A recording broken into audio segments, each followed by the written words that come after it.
Voilà. Donc, donc la parashat Lech Lecha, vous savez, ces parachiotes là de ces Hmm. passages de la Torah, Noach, Lech Lecha, Vayira, Sarah, il y a tellement de sujets à parler dessus. Lech Lecha, chaque verset, en fait, on pourrait en faire un cours entier. Euh, J'étais à la synagogue de ma communauté, là, bon, chaque Shabbat, hein, mais il y a 2 semaines, il y a un des membres de la communauté qui est assez important, qui a parlé, et parce qu'il a parlé à propos de ce premier Rashi assez connu de la Torah, Rabbi Yitzhak, qui dit que normalement la Torah aurait dû commencer dans le livre de Shemot, avec le premier commandement de la Torah qui a été donné au peuple juif. À Chodesh Hazel Lachem, le fait d'instituer les Rosh Chodesh avec le tribunal, etc. Et donc, pourquoi a été enseigné tout le livre de Béréchit? C'est pour les nations, parce qu'un jour, les nations viendront, diront, vous êtes des brigands, parce que vous avez volé cette terre, et donc on répondra, je ne sais pas si vous connaissez ce genre de Mhm. réclamation, hein, je ne sais pas si vous avez déjà entendu, vous êtes des brigands, cette terre ne vous appartient pas. Et donc, Rabbi Yitzhak répond, en réalité, toute cette terre-là, tous ces passages-là, c'est pour expliquer que la terre appartient à Dieu et qu'il la donne et qu'il la reprend et qu'il veut, etc., etc. C'est le Rashi, c'est le premier Rashi, le premier commentaire de Mhm. Rashi sur la Torah, donc commentaire de Rashi, période médiévale. On est il y a plus de 1200 ans. Rashi a commenté ça et c'est encore d'actualité. Euh, et donc, il a posé la question. Donc, mon ami de ma communauté dit comment on peut imaginer un instant que Dieu n'aurait pas enseigné dans la Torah toute l'histoire de nos patriarches, Abraham, Yitzhak et Jacob, parce que finalement, tout ce qui est important, c'est les enseignements des mitzvot, etc., etc. C'est un peu incroyable. Donc, tous ces passages-là, Parashat Noach, Parashat Lech Lecha, Parashat Vayera, etc., tout ce qu'on va dire, c'est quand même les fondamentaux de notre tradition. Et donc, il y a ce verset, ce passage terrible où, euh, en fait, la première apparition qu'on va voir d'Abraham, c'est justement, on va nous dire qu'Abraham, donc il avait 2 frères, ils se sont mariés, chacun a pris les femmes, c'est la fin de la parashat Noach, la fin de la parashat de la semaine dernière, et ça se termine en nous racontant que la femme d'Abraham, Sarai, n'arrivait pas à avoir d'enfant. Donc il y a cette stérilité de Sarah, très, très incroyable, et c'est fou, ça veut dire qu'on se dit que tout le peuple juif commence par ce couple qui est Avraham et Sarah, et en fait, ça aurait pu ne rien avoir, parce qu'ils n'avaient pas d'enfants. Pendant 100 ans, Abraham n'avait pas Yitzhak. Et donc, c'est comme ça que ça commence, et j'aimerais lire avec vous. Donc, ces versets, je vais vous partager je vous partage mon logiciel avec. Voilà. Alors, regardez, on va dire les versets. Parashat Lech Lech.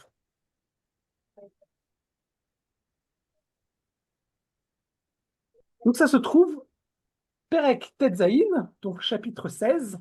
On peut commencer, premier verset, on va dire les quelques versets.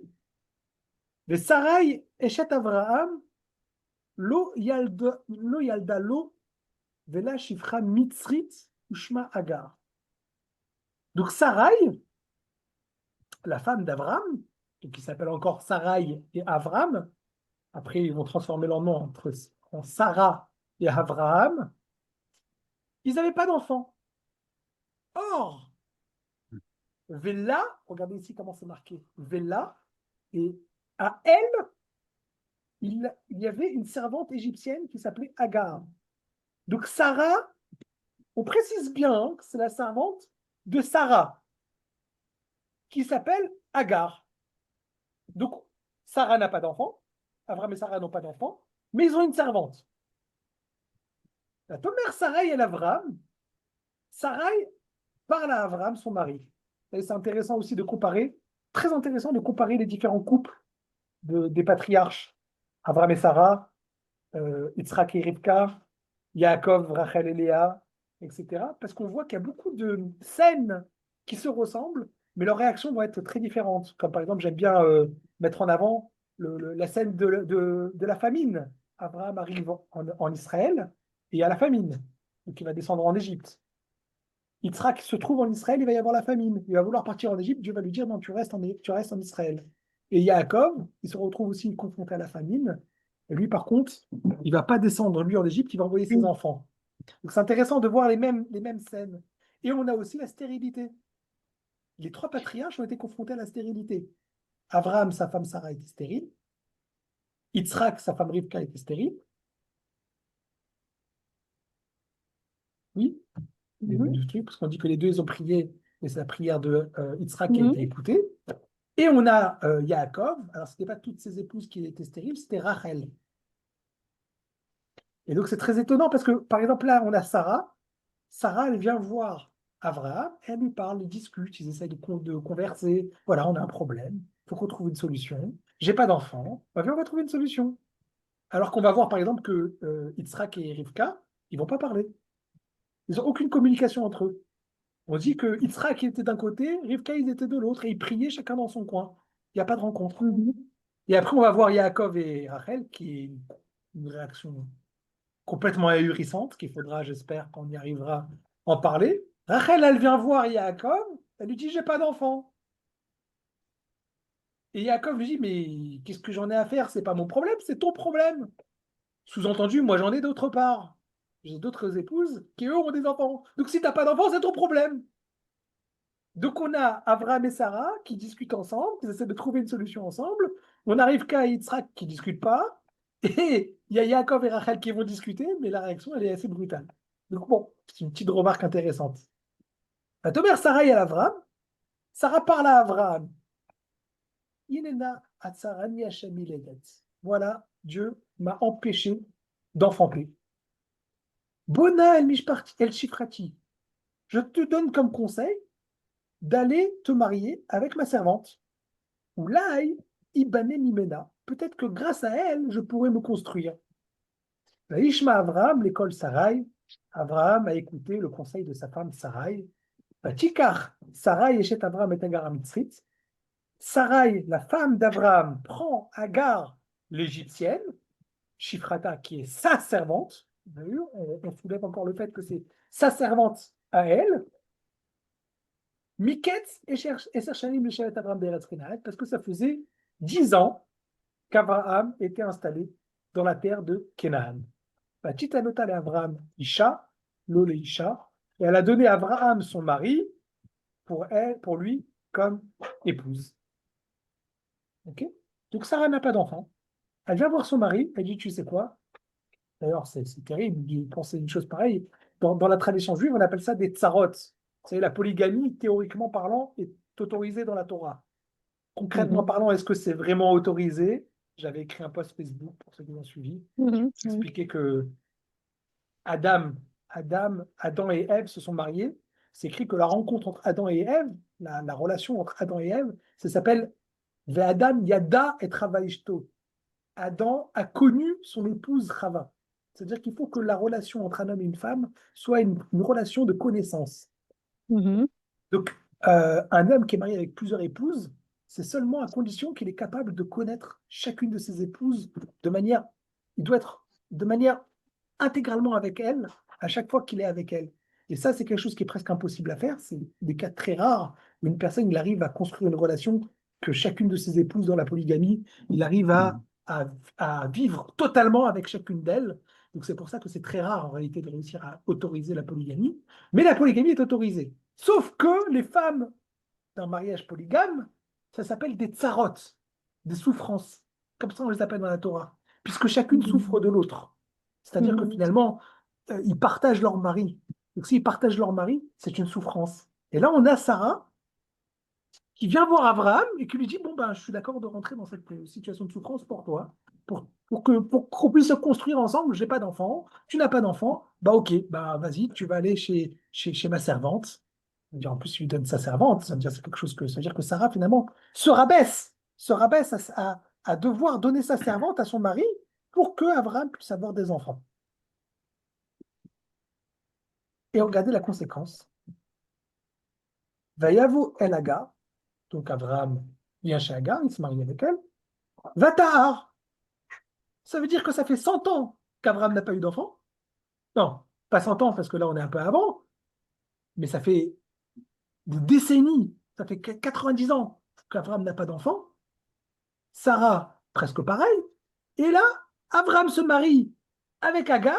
Immédiatement, Agar tombe enceinte. Va Tereki Arata. Agar, qu'est-ce qu'elle voit? Elle voit qu'elle est tombée enceinte. Et l'autre, la patronne, ça marche pas pour elle. C'est-à-dire que pour Agar, ça marche, et pour la patronne, ça marche pas. Va Tekel, Gvirta, Benea, la valeur de sa patronne, de sa maîtresse, a baissé à ses yeux. Elle a trouvé sa patronne ridicule. Va Tomer Sarai El Avram, et là, la situation d'après, Sarai va voir Avram, Chamasi Alecha, je suis en souffrance à cause de toi. Il y a une violence ici. Anochi natati shifrati bechekecha. Je t'ai donné dans ton. Chekecha, comment on traduit ça? Dans, dans tes bras. Je t'ai donné ma servante dans tes bras. Va terre qui arata. Et voilà qu'elle a vu qu'elle tombait enceinte directement. Vaikal benea, je suis devenu misérable à ses yeux.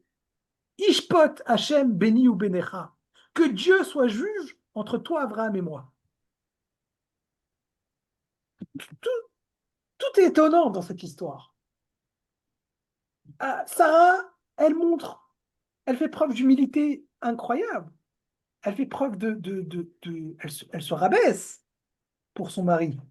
Prête à donner sa propre servante comme Sarah, ce qu'on appelle les tsarot. C'est-à-dire qu'elle va partager son mari avec sa servante. Et à peine sa servante, d'un coup, elle a pris, elle a pris le melon, quoi. Elle a pris elle a pris la grosse tête parce que ça y est, elle est tombée enceinte.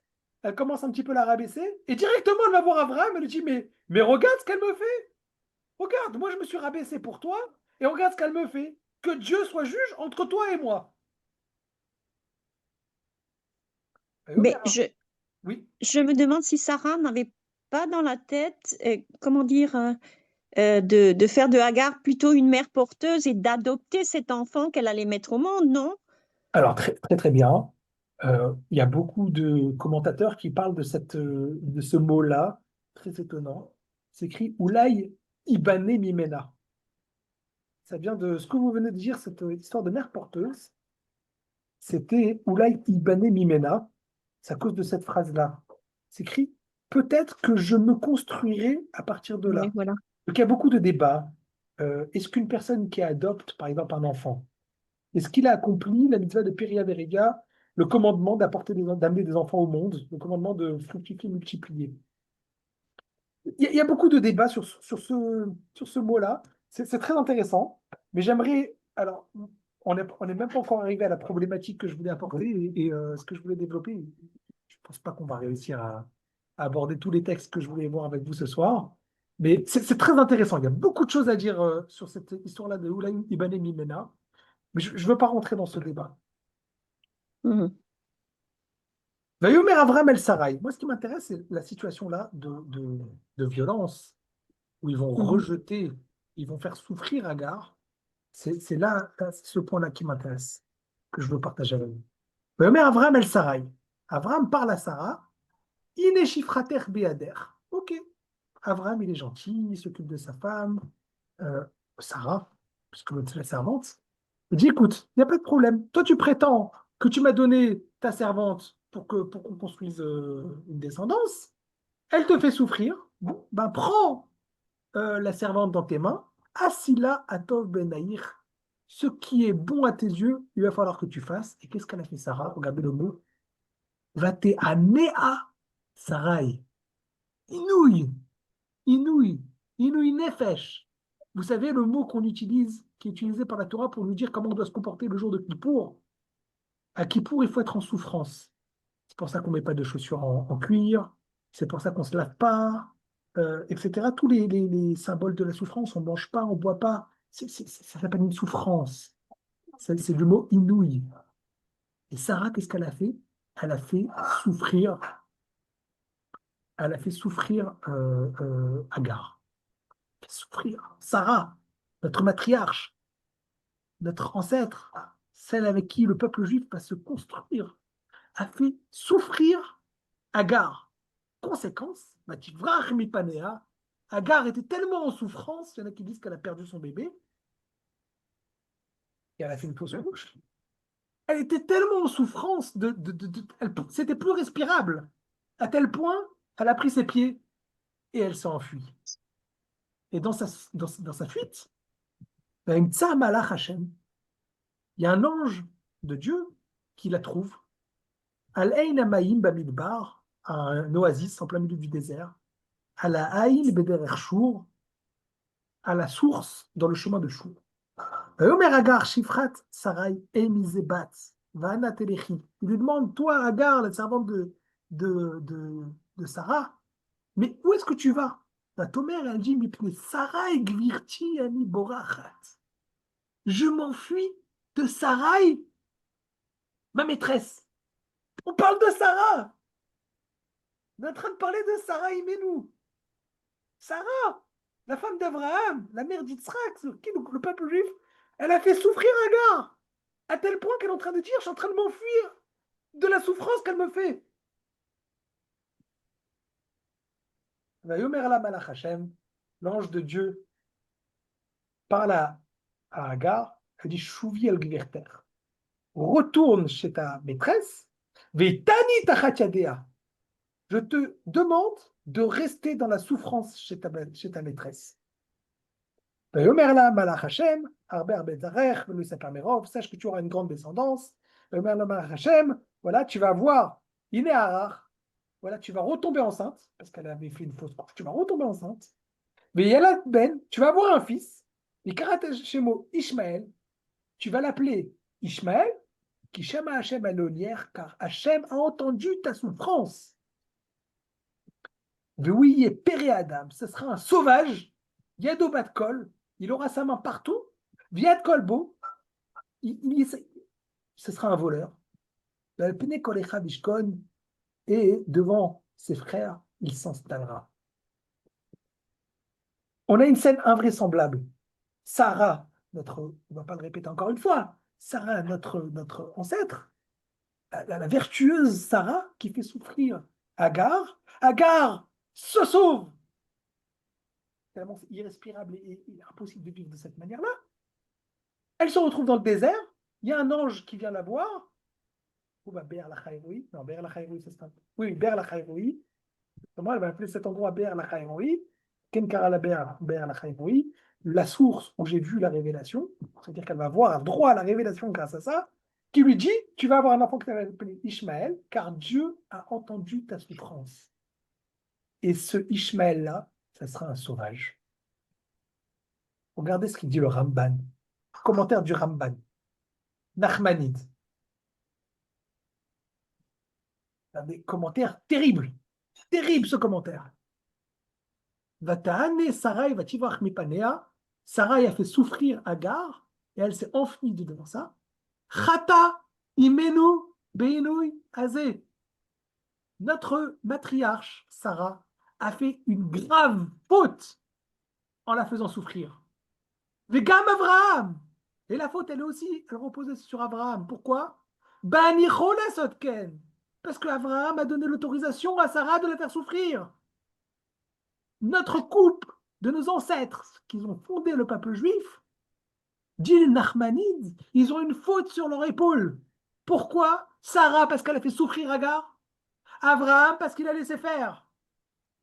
Shama Hashem Elonia, Hashem a écouté la souffrance de Agar, et Nathan la ben, il lui a donné un fils, chez Yépéré Adam qui sera un sauvage.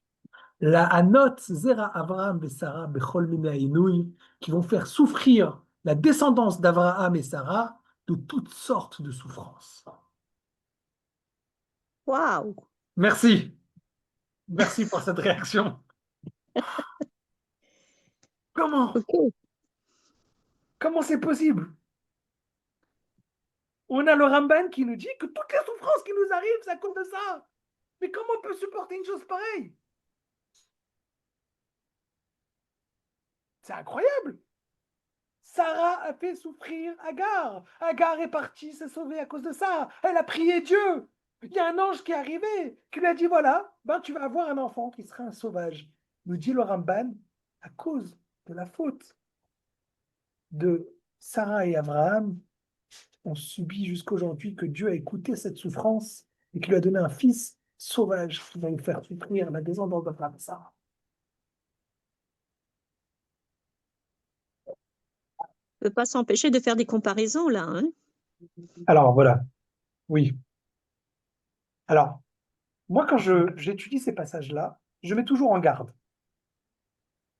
Aujourd'hui, on utilise la Torah comme la propagande pour en faire des slogans et des lectures géopolitiques super. Oh, regardez, il y a tel. Voilà, ça c'est Amalek. Alors, ça c'est le Erev Rav. Ça c'est Ishmaël. Ça c'est Gog ou Magog. Ça c'est Édom. On ne sait pas, on n'a aucune idée. Ok. Est-ce que les Palestiniens c'est Ishmaël? Aucune idée. Il y en a qui prétendent que les Palestiniens, ce seraient même des anciens juifs. Il y a toutes sortes de théories farfelues.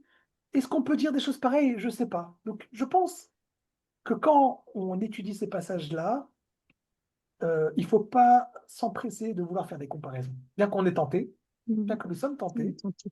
voilà, sommes tentés, mais il faut y aller avec des pincettes. Est-ce que c'est vraiment Ishmaël? Regardez par exemple, moi pour moi, ça a été. Alors, on vient de subir 2 ans terrifiants. Ok, je ne suis pas en train de tempérer et de nuancer. C'est juste que très rapidement après le 7 octobre, il y a des mots terribles qui ont été utilisés sur lesquels je ne suis pas d'accord. Par Mhm. exemple, ils ont dit c'est des Amalécites, le Hamas c'est Amalek, donc il faut tous les éradiquer. C'est des choses qui ont été dites. Mhm. Mais Amalek, c'est une carte joker qu'on utilise tac tac. Dès qu'on a envie de dire qu'il faut éradiquer un peuple, alors on utilise la carte Amalek. C'est des Amalécites. Amalek, il y a les Amalécites, il y a des critères. Ils se sont attaqués à la foi. Ils ne sont pas attaqués forcément au physique, au peuple, à l'intégrité du peuple. C'est quelque chose qui est lié à la foi. Qu'est-ce que ça veut dire aussi qu'il faut les éradiquer? Donc, très rapidement, les gens ils font des raccourcis. Et Mhm. est-ce que c'est juste, est-ce que c'est pas juste? Je ne sais pas. Mais lancer comme ça, comme un slogan propagandiste, moi j'ai beaucoup de mal. J'ai beaucoup de mal. D'autant plus qu'en réalité, si on regarde les versets, et on regarde notre tradition juive, euh, c'est écrit que Ishmaël a fait Teshuvah, il s'est repenti, et qu'à la fin, il va marcher Mhm. main dans la main avec Yitzhak pour Oui, enterrer tout à fait. Abraham. Mhm. Donc, non, les Palestiniens ne sont pas un peuple à éradiquer. Ok. Il y a des situations ponctuelles sur lesquelles on n'a pas le droit de discuter avec eux. Comme on va voir qu'Abraham a décidé de rejeter Ishmaël dans la paracha suivante, dans la paracha de Vaïra. Et à un moment, il a tranché, il a dit non, il ne peut pas rester ici, c'est pas possible, on ne peut pas discuter, on ne peut pas cohabiter. Il y a des situations, de là à dire qu'il faut les exterminer, non, pas du tout.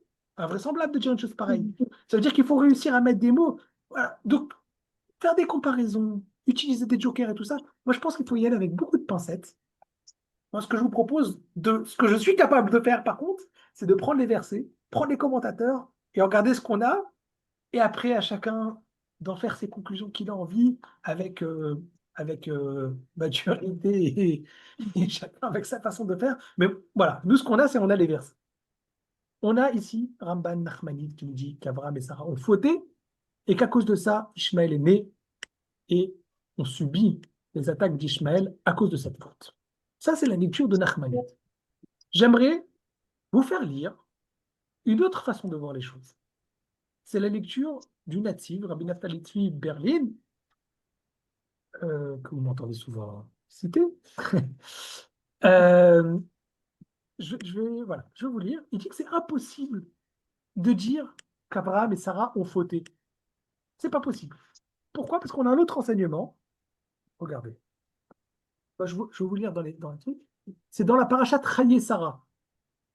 Donc Sarah Imenou, notre patriarche, est décédée suite à quand elle a entendu que Abraham, ils ont attendu Yitzhak pendant des années et des années. À la fin, Yitzhak est né et Abraham le prend et va le monter sur le Har Moria pour le sacrifier. La Kedat Yitzhak, la ligature d'Yitzhak. Mhm. Mhm. Ça ne s'est pas concrétisé. Mais Sarah ne sait pas que ça ne s'est pas concrétisé. Sarah entend qu'Abraham est parti avec Yitzhak, son fils, qu'ils ont attendu tellement de temps. Et ils ont fait tellement de concessions pour avoir ce fils, comme cette histoire-là avec Agar, pour avoir Yitzhak. Et elle entend qu'Abraham part avec Yitzhak pour le sacrifier. Crise cardiaque. Terrible. Et donc, elle meurt d'une crise cardiaque. Et en revenant de la ligature d'Yitzhak, où finalement il n'a pas sacrifié Yitzhak, il a sacrifié un bélier à la place, il apprend que sa femme, son épouse, Sarah, est décédée. C'est comme ça que la paracha Chaye Sarah commence. Et regardez ce verset. Vaïyu Chaye Sarah. Ainsi étaient les années de vie de Sarah. Me'ashana, 100 ans. Vesrim Shana, et 20 ans. Veshiva Shani, et 7 ans. Chaîné, les années Chaye Sarah de la vie de Sarah. Donc les commentateurs se demandent pourquoi il y a cette façon d'écrire bizarre dans le verset. Normalement, quand on veut dire l'âge de quelqu'un, on dit il a 120 ans, 127 ans, pour quelqu'un qui a vécu 127 ans comme Sarah. Or là, c'est pas comme ça que ça a été marqué. Ça a été marqué 100 ans, 20 ans et 7 ans. Donc là, regardez le commentaire de Rashi. L'écart nirtav shana bekol klal beklal. C'est pour ça qu'on a mis le mot shana après chaque globalité. Les centaines, l'unité des centaines, l'unité des dizaines et les unités. Le marlecha, c'est pour t'enseigner, chez kol echad nidrash leatzmo, c'est qu'il faut apprendre quelque chose de chacune de ces unités. Bat mea kebat esrim lechet. Lorsqu'elle avait 100 ans, c'était comme si elle avait 20 ans par rapport à la faute. Ma bat esrim lochata, de la même manière qu'à l'âge de 20 ans, elle n'avait jamais fauté. Share na batonashim, parce qu'en fait, on n'est pas responsable de ses fautes. Alors, on parle de karet, mais bon, ici, on parle, voilà, qu'une une personne jusqu'à l'âge de 20 ans, qui n'a pas la gravité des condamnations, parce que les fautes ne sont pas encore prises en compte à ce niveau-là. Avbatmea belochetz, mais en réalité, même quand elle était responsable de ses actions, jusqu'à l'âge de 100 ans, on ne pouvait pas compter de fautes chez elle. Comme une fille de 20 ans qui n'avait en fait jamais dans son compteur de fautes. Donc là, ce commentaire, qui se base sur un midrash, nous dit que Sarah, à l'âge de 100 ans, n'avait jamais fauté. Donc, ce qu'on nous raconte là maintenant sur Sarah, qui a fait souffrir Agar, ne peut pas être compté comme une faute, puisque c'est avant l'âge de 100 ans. Elle avait 90 ans à à la naissance de Yitzhak. Donc, c'est pas possible. Elle n'a pas fauté. Mhm. Rashi nous dit, sur la base d'un midrash, que Sarah n'a pas fauté. Donc, le natif, comme on va voir dans le texte, il dit Nachmanide, Ramban, ce que tu dis, c'est pas possible. C'est marqué explicitement que Sarah n'a pas fauté. Donc, on ne peut pas l'accuser d'avoir fauté et qu'à cause de ça, on a subi une condamnation, enfin une punition, d'avoir un descendant de Hagar qui va faire souffrir pour faire pardonner la faute de Sarah et Abraham.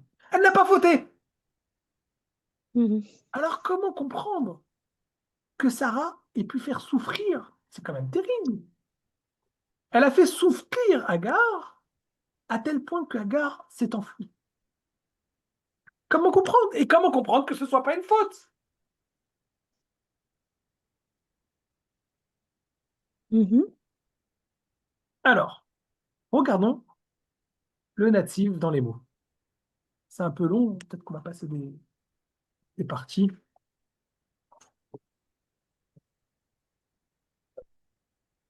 Je vous dirai les passages de Gemara à l'oral. Chacun des passages de Gemara. Alors, 21 et Sarai, donc il rapporte d'abord le langage de Ramban, Nachmanide, et il dit Avalokandat Razal, nos sages ne sont pas d'accord avec cette lecture de Ramban de Nachmanide.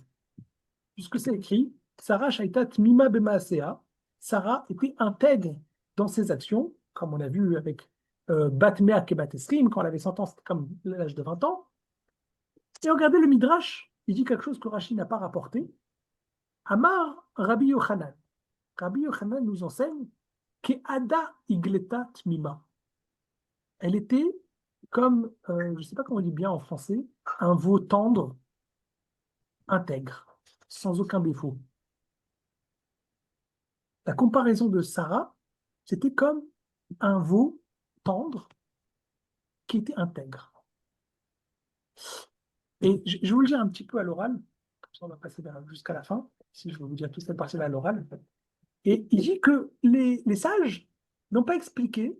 Ça veut dire que Rabbi Yochanan, il a juste dit que Sarah était comparée à un veau tendre, intègre. Mais il n'explique pas qu'est-ce que ça veut dire.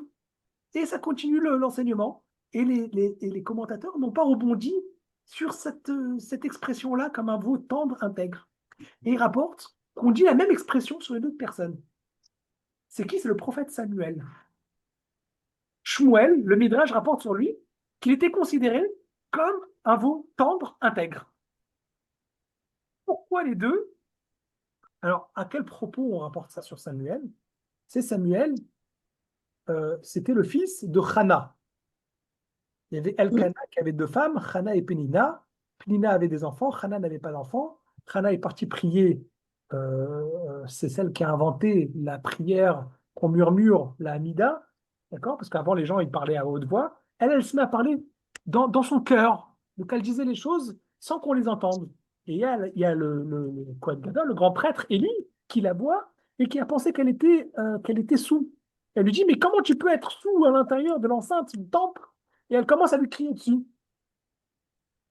Et donc, et donc elle lui dit non, j'étais pas du tout, j'étais pas sous, j'étais en train de prier.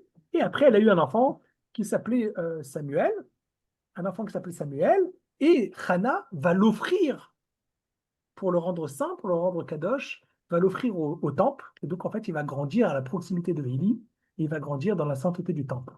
À un moment, il est en train s'est assoupi dans le temple.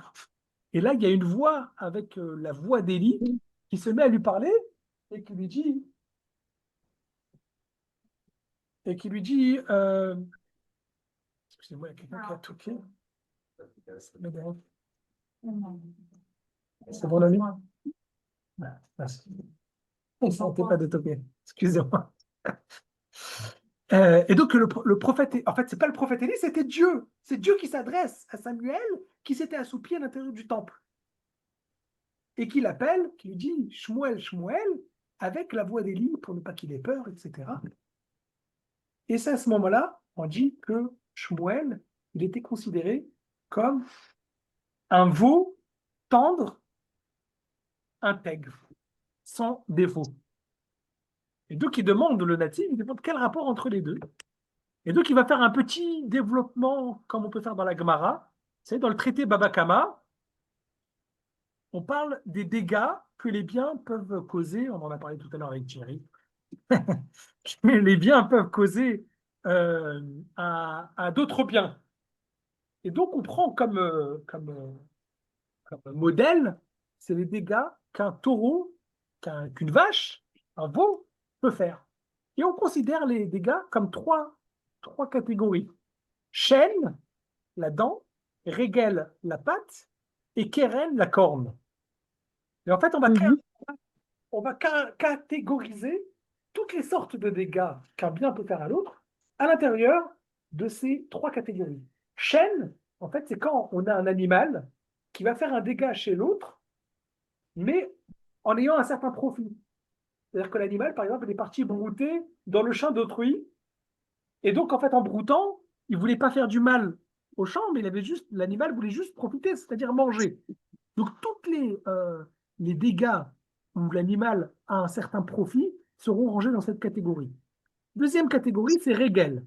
Régel, c'est que dans son habitude, dans sa façon de marcher, sans faire attention, elle a écrasé des ustensiles, elle a écrasé des choses. Donc, c'est-à-dire que ce n'est pas pour profiter, mais c'est dans son habitude, dans son élan, sans faire attention. Par exemple, un animal qui sautille de partout, et ben, en sautillant tout le temps, tout le temps, tout le temps, ben, elle a cassé quelque chose.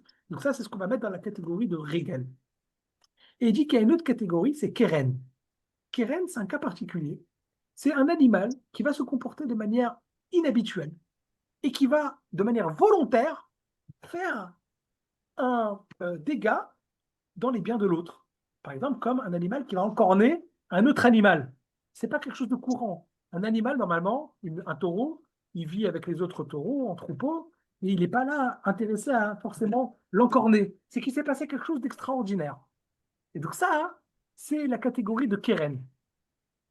Il explique, le Natif, qu'on a considéré Samuel et Sarah comme un veau, justement parce qu'ils ont fait ici un dégât qui était inhabituel, qui n'était pas approprié à leur façon de faire.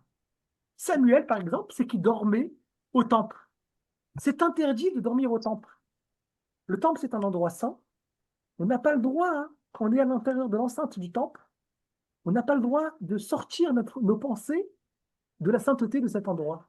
Quelqu'un qui s'assoupit, ça veut dire qu'il a quelque part, il a dénigré la sainteté de l'endroit. Et donc Mhm. Samuel est en train de dormir dans le temple. Vient le Midrash et il dit, oh non, mais cette sainteté, le fait qu'il s'est endormi, c'était comme un animal qui a encorné. Pourquoi c'est comme un animal qui a encorné? C'est quelque chose d'inhabituel et inapproprié par rapport à son caractère. Samuel, s'il a dormi, c'est pas parce qu'il voulait offenser la sainteté du temple, c'est parce qu'il était tellement occupé et dans la proximité de Dieu au temple, c'est pas qu'il a oublié la sainteté du temple, c'est qu'il était tellement préoccupé par la sainteté du temple qu'il a oublié lui-même de dormir, à tel point qu'à un moment, il s'est assoupi. Et donc, en fait, en s'assoupissant, en dormant, c'était pas contre le temple, c'était exactement dans l'inverse. Mhm. Et il dit que Sarah, quand elle s'est attaquée à Agar, en fait, c'était contre sa nature.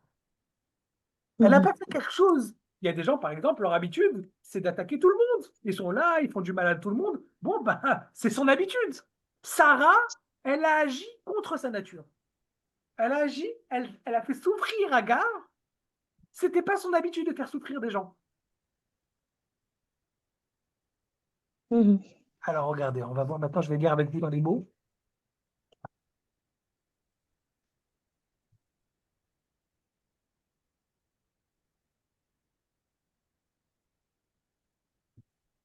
Voilà, regardez à partir de là. Al-Zeba Rabbi Yochanan, ou bière chez Loeya Mitzad Kina, à Kavod de Kadome. Il explique le natif, il dit que qu'est-ce qu'elle a fait, Sarah? C'était pas parce que elle était jalouse de Hagar.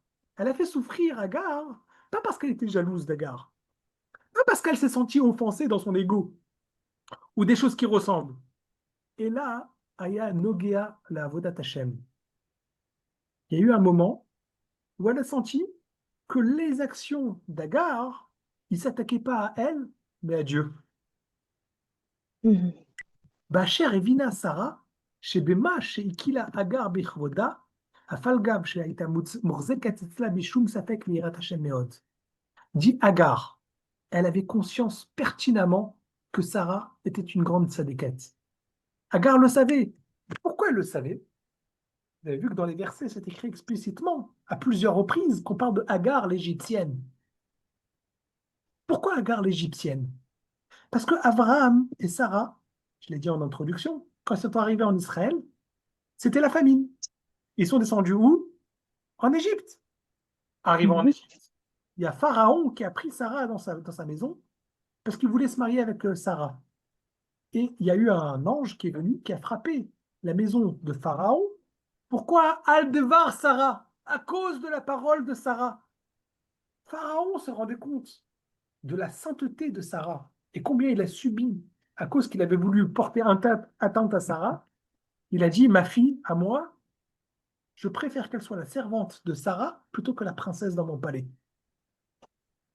Ça veut dire que c'est ayant conscience de la grandeur de Sarah, ayant conscience de la sainteté que Sarah avait, Pharaon a pris Agar et l'a dit, sois proche d'elle pour apprendre qu'est-ce que c'est qu'une femme sainte. Maintenant, qu'est-ce qu'elle a fait, Sarah? Qu'est-ce qu'elle a fait, Agar? Au moment où elle est tombée enceinte, elle s'est mise à rabaisser qui? La personne qu'elle sait pertinemment qu'elle était sainte. Et donc, à ce moment-là, quand Sarah a vu les agissements de Agar, elle n'a pas pris ça contre elle. Elle a pris ça comme une attaque contre la sainteté. Et ça, il dit, Velze, Et regardez, ça, c'est un truc incroyable qu'il va falloir comprendre. Ve'al ze haïta meratra kedeita beta'anit. Et voilà, ça, c'est ce qui est enseigné dans le traité Ta'anit du Talmud. Aïe, ça, c'est le point principal que je voulais voir avec vous. Aïe, tsurba merabanan, un Talmid Chacham, un élève des sages, des ratars qui se met en colère, Oraita des ratars B. Un sage, un Talmid Chacham, un Tsurba Merabanan, qui se met en colère, sa colère, c'est une colère de la Torah.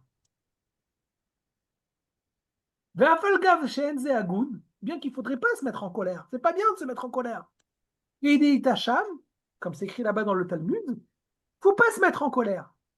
Mais un Talmid Chacham qui s'est mis en colère, bien qu'il ne fallait pas le faire, on ne lui considère pas cela comme une faute. Parce que sa colère, c'est une colère qui est liée à la Torah.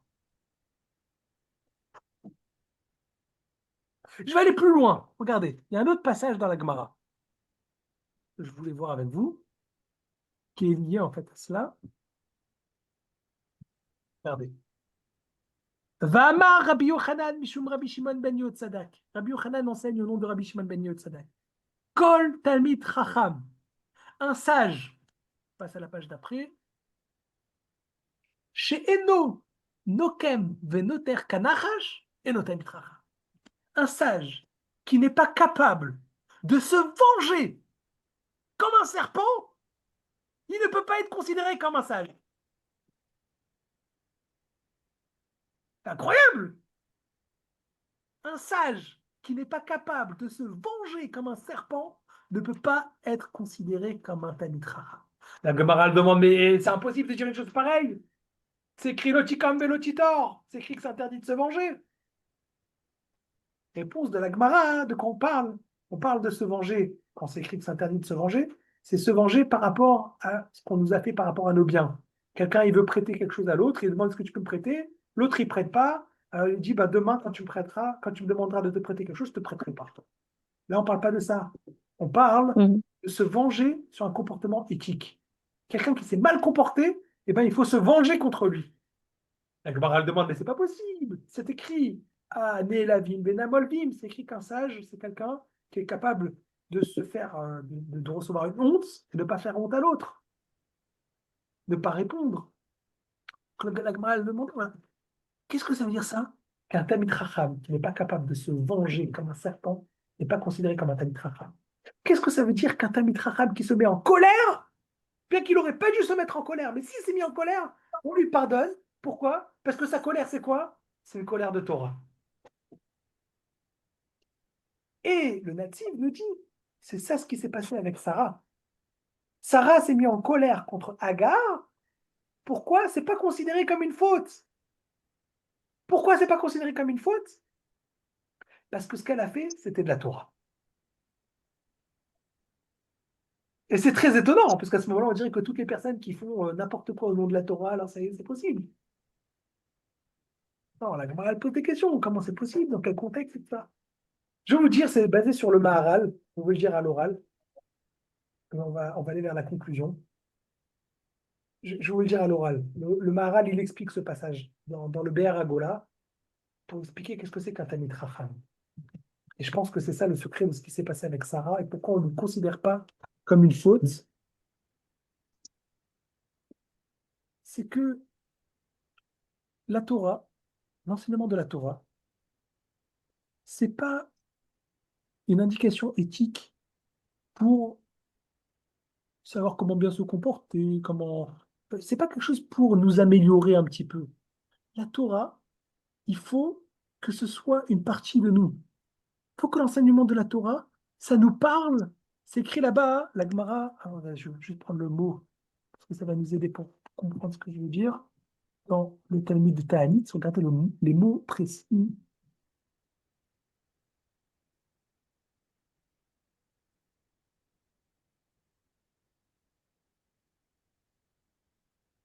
Voilà. Aïtsurba merabanan deratar.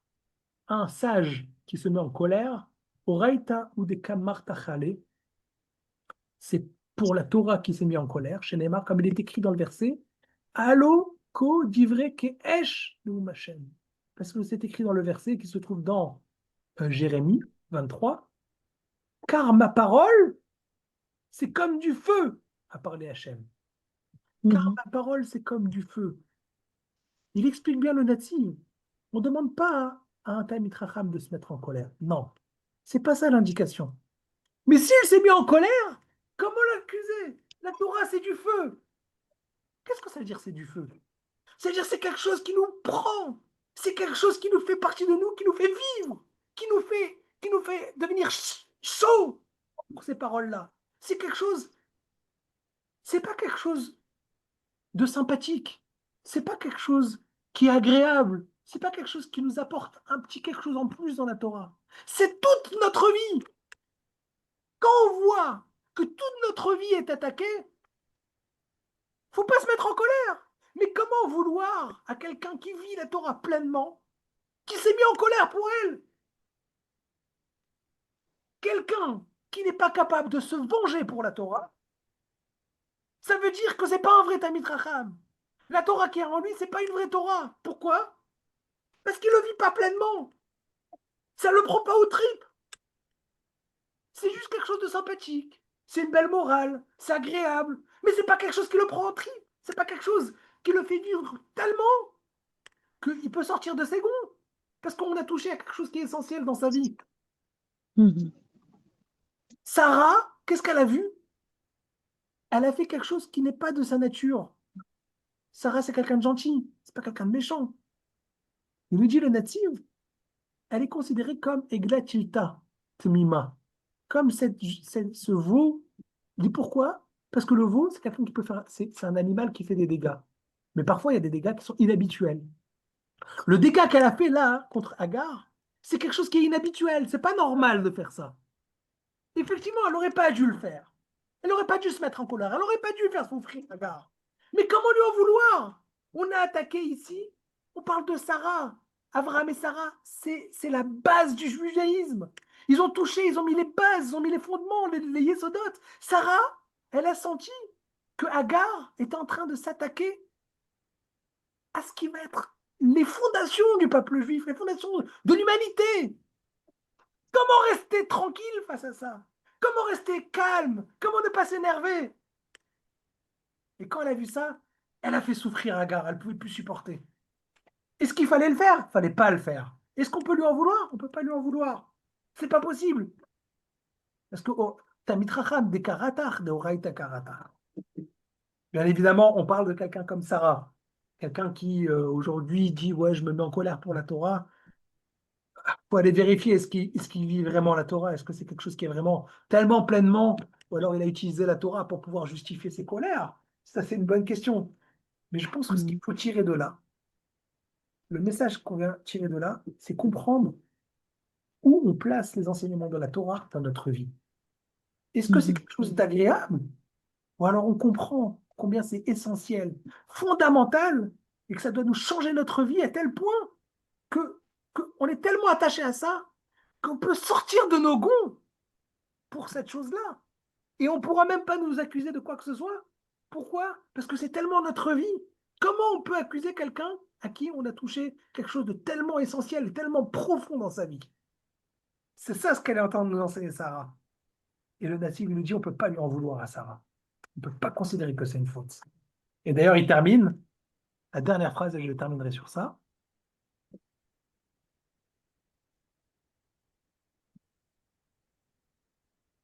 Ah, pardon, celui-là.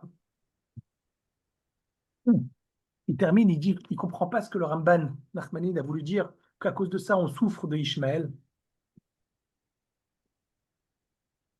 Ou Mashekata va Ramban, ce qu'il écrit Nachmanide. Chez Mishumze aya pere Adam, c'est à cause de cette souffrance que Sarah lui a fait, qu'il est devenu sauvage. La note Zera Avram et Sarah bechol minei inouï, pour pouvoir faire souffrir la descendance d'Abraham et Sarah de toutes sortes de souffrances. Lo yadati, je comprends même pas ce qu'il raconte le Ramban. Regardez cette phrase. Vichi, Bnei Ishmael et Vadam, italelou bezera Avram et Sarah. Est-ce que la descendance d'Ishmaël, il cherche à faire souffrir seulement les Juifs? Yoter mikol umot haolam, ze bedor ze, ve ze bedor ze. Pas du tout. On voit très très bien que les Bnei Ishmaël, la descendance d'Ishmaël, ils font souffrir l'humanité entière, et pas du tout les descendances forcément d'Abraham et Sarah. Ils sont pas là en train de s'attaquer seulement aux Juifs, ils font du mal à toute l'humanité. וכן להפר בני ישמעאל, לא עם בני ישראל לבד יתהללו. La descendance d'Ishmaël, ils n'ont pas fait de la souffrance que aux enfants d'Israël, qui imkol mishaya nichbash mehem. Chaque personne qui se faisait conquérir par Ishmaël, bed ramayadam, quand ils se sentent forts, à Soupraot, ils ont fait des massacres. Que ce soit contre les chrétiens, enfin contre Édom, que ce soit contre toutes sortes contre l'Occident, contre. C'est pas dirigé contre le peuple juif, cette sauvagerie. Mhm. Donc, on ne peut pas du tout mettre une filiation entre la souffrance de Sarah à Agar avec les souffrances que Ishmaël va apporter aux Juifs, mais pas qu'aux Juifs, à toute l'humanité. Donc, il dit qu'on ne peut pas dire ça, que la souffrance que Sarah a fait à Agar, c'est ça qui cause toutes les souffrances Mhm. à des Bnei Ishmaël. Voilà, c'est ce que je voulais partager avec vous ce soir. Si vous avez des remarques, des questions, des contradictions, c'est le moment. Ah, mince, oui.